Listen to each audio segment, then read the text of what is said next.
Épître aux Hébreux, chapitre 10. En effet, la loi qui possède du nombre des biens à venir, et non l'exacte représentation des choses, ne peut jamais, par les mêmes sacrifices qu'on offre perpétuellement chaque année, amener les assistants à la perfection. Autrement, n'aurait-on pas cessé de les offrir, parce que ceux qui rendent ce culte, étant une fois purifiés, n'auraient plus eu aucune conscience de leurs péchés. Mais le souvenir des péchés est renouvelé chaque année par ces sacrifices, car il est impossible que le sang des taureaux et des boucs ôte les péchés. C'est pourquoi Christ, entrant dans le monde, dit « Tu n'as voulu ni sacrifice, ni offrande, mais tu m'as formé un corps.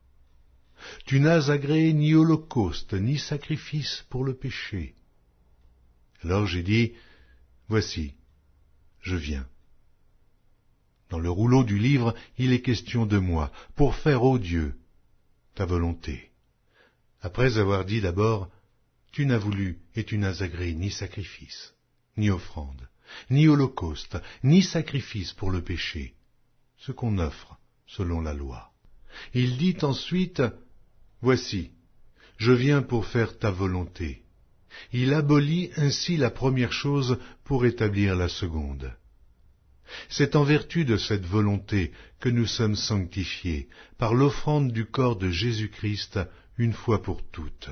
Et tandis que tout sacrificateur fait chaque jour le service et offre souvent les mêmes sacrifices qui ne peuvent jamais ôter les péchés, lui, après avoir offert un seul sacrifice pour les péchés, s'est assis pour toujours à la droite de Dieu, attendant désormais que ses ennemis soient devenus son marchepied, car par une seule offrande, il a amené à la perfection pour toujours ceux qui sont sanctifiés. C'est ce que le Saint-Esprit nous atteste aussi, car, après avoir dit « Voici l'alliance que je ferai avec eux, après ces jours-là, dit le Seigneur, je mettrai mes lois dans leur cœur, et je les écrirai dans leur esprit. » Il ajoute « Et je ne me souviendrai plus de leurs péchés ni de leur iniquité. » Or, là où il y a pardon des péchés, il n'y a plus d'offrande pour le péché.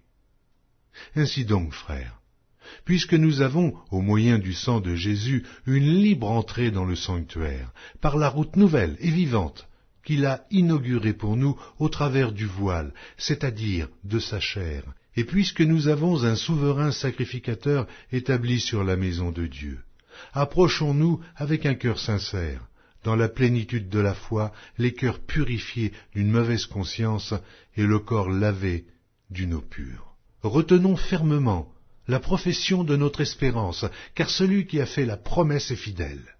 Veillons les uns sur les autres, pour nous exciter à la charité et aux bonnes œuvres. N'abandonnons pas notre assemblée, comme c'est la coutume de quelques-uns, mais exhortons-nous réciproquement, et cela d'autant plus que vous voyez s'approcher le jour.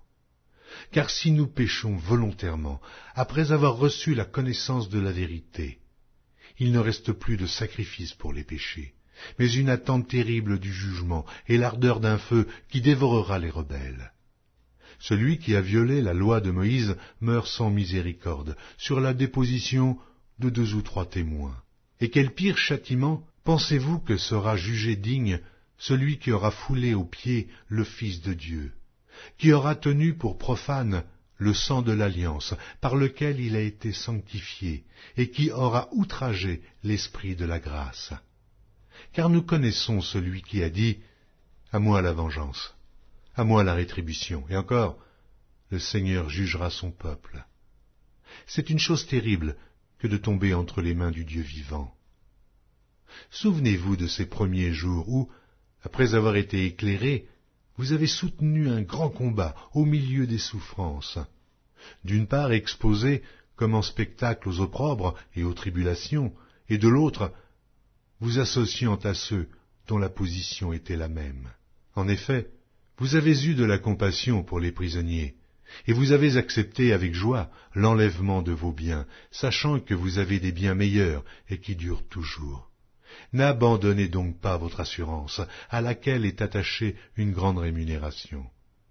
Car vous avez besoin de persévérance, afin qu'après avoir accompli la volonté de Dieu, vous obteniez ce qui vous est promis. Encore un peu de temps. Celui qui doit venir viendra, et il ne tardera pas. Et mon juste vivra par la foi, mais s'il se retire, mon âme ne prend pas plaisir en lui. Nous ne sommes pas de ceux qui se retirent pour se perdre, mais de ceux qui ont la foi pour sauver leur âme.